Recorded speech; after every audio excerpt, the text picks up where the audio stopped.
So hi guys, welcome back. It's XBiE again. So first and foremost, I'd like to greet each and every one of you a happy holidays and a happy new year. So back to regular programming na ulit tayo with our unboxing.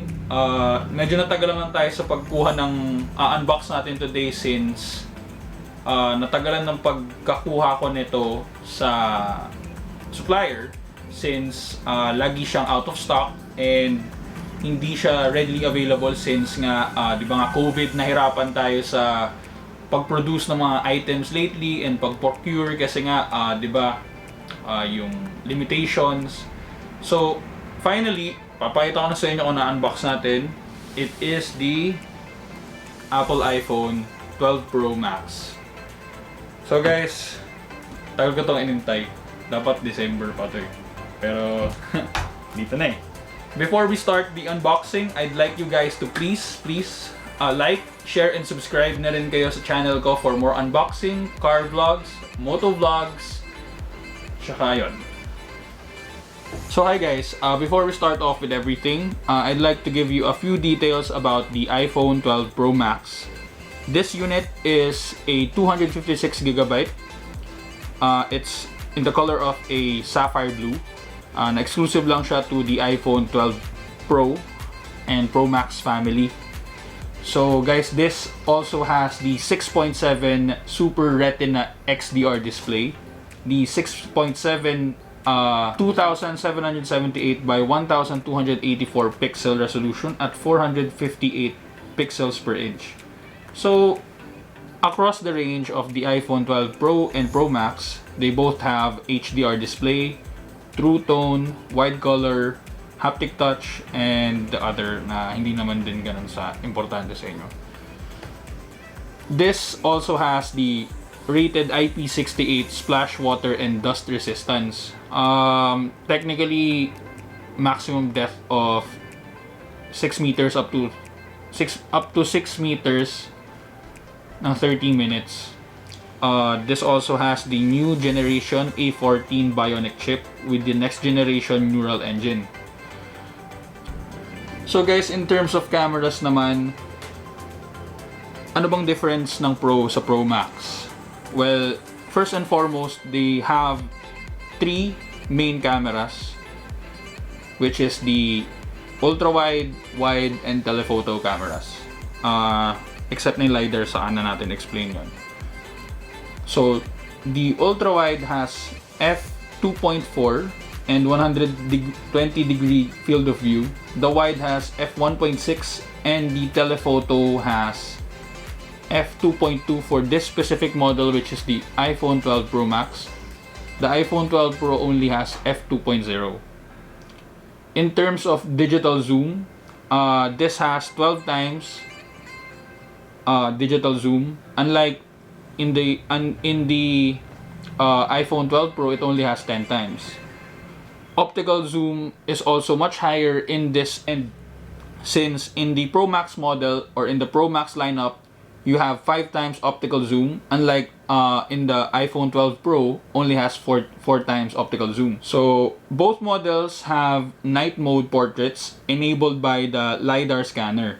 So if you see that little black dot, hindi siya camera, it's it's a sensor or a scanner. So dahil bago na nga lahat na to, ito na yung merong deep fusion with the ultra wide, wide, and telephoto. Apple ProRAW, which is one of the biggest improvements Apple has made. Okay, in terms of video quality naman tayo. With video quality, it has 4K video recording at 24 frames per second, 25, 30, and 60 frames per second. So 720, 1080p at 25, 30, or 60. So ano nga bang isa sa nakaka-thrill sa iPhone 12 lineup?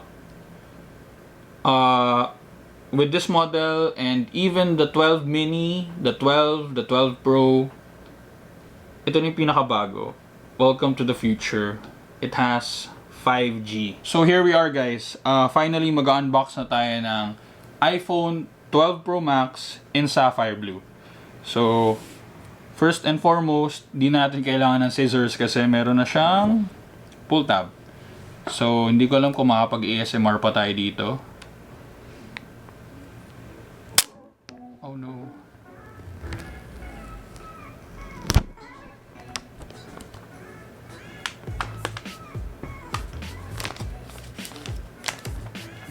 That's it.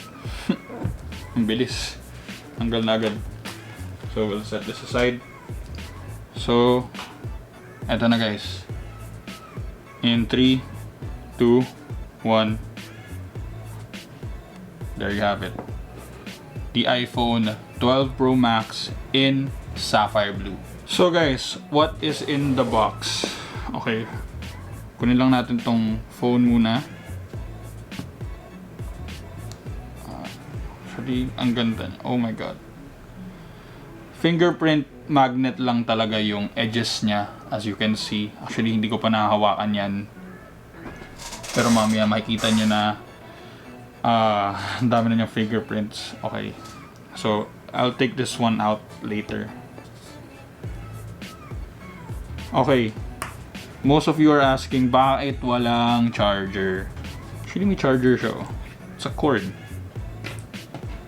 And then, as usual, Apple papers, same tray, and then one, lagi kong hinahanap, sticker. As usual. Dati dalawa yan eh, pero ngayon isa na lang siya. Sad. So you're asking, bakit wala? Apple has opted it out to be as an optional, since meron ng MagSafe wireless charging, yung may parang bilog dito. And then, that could go up to 15 watts. So, imagine kung gaano kabilis yun. I mean, previous models, ilang watts lang yan. So, ako, ginagamit ko pa nga sa phone ko is yung charger ng iPad to have it charged faster. So, ngayon, you have to buy separate one since USB Type-C na rin yung gagamitin mo. And then, Qi wireless charging up to 7.5 watts. If you get the 20 watt adapter or higher, which is sold separately from Apple, it could charge up to 50% in around 30 minutes. Kasi gano'ng kabilis yun. Grabe.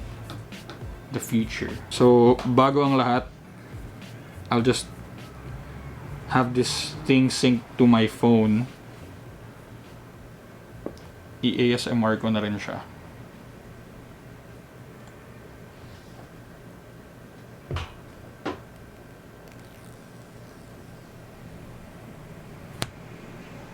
Boom. So, there goes everything. Actually, ang ganda niya. Ang ganda niya. I mean, if you look at it from the XS from my previous phone, iba yung itsura niya, as in, actually fingerprint magnet na rin to eh. As in, sobra oh. Ibang iba. Hindi ko lang basta ang ganda. Guys, you have to see this. Ganda talaga, promise. As in. So guys, nakita na natin ang unboxing at ang quick overview ng iPhone 12 Pro Max. So guys, it took me an hour and a half para ma-sync lahat ng data sa phone ko to here. So guys, here it is, the iPhone 12 Pro Max. Okay. Actually, yun yung maganda sa Apple kasi madali silang matransfer from one phone to another. So, ayun, I forgot to mention guys that this iPhone 12 Pro Max is across all ranges of the iPhone 12, even the iPhone 12 mini, which they state na the smallest 5G phone there is. So, yun yung iPhone 12 mini kasi it is capable of 5G. So, ako hindi ko alam kung gaano ko pa katagal iintayin kung para magamit ko yung 5G since magta-transfer rin kasi ako ng SIM para maging 5G capable. So, that's about it. Actually, magka-camera test naman tayo. Since I don't know, I was supposed to show you everything kaso most of my widgets are not yet here. Actually, ang layo guys ng quality niya from kasi galing ako sa iPhone XS Max. So ibang-iba yung itsura niya from the iPhone 12. Actually, much bigger screen dahil nga round edges nga kasi to. Camera, okay. Let's take a photo.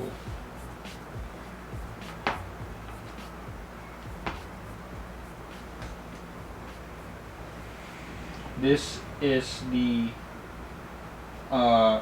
1x wide, and this is the 2.5 zoom.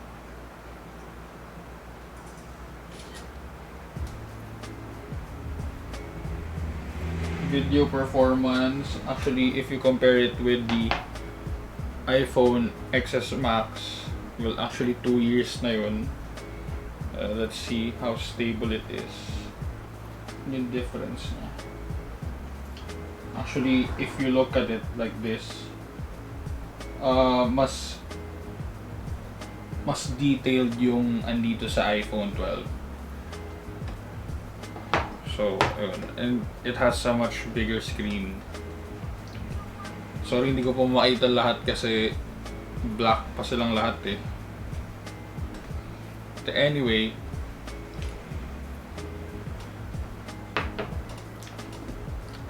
so guys, I hope you like my unboxing with the new iPhone 12 Pro Max. I'll update soon with regards to how it is already, since I've been seeing in other YouTube videos na medyo may mga parang failures daw siya or parang flaws. And then, yeah, abang-abang na lang sa susunod na vid ko. Actually, hindi ko alam kung ano susunod na unbox. Surprise na lang yan kasi hindi ko rin alam eh. Anyway, again guys, thank you very much for watching Unboxing with XBiE. And guys, please don't forget to like, share, and subscribe to more XBiE videos. Kung interested kayo sa tech unboxing, car vlog, tsaka moto vlog. Let's see if saan na tayo mapapadpad. Saan na tayo papadpad kapag tumagal-tagal pa tayo. Thank you guys. Appreciate it. Happy New Year.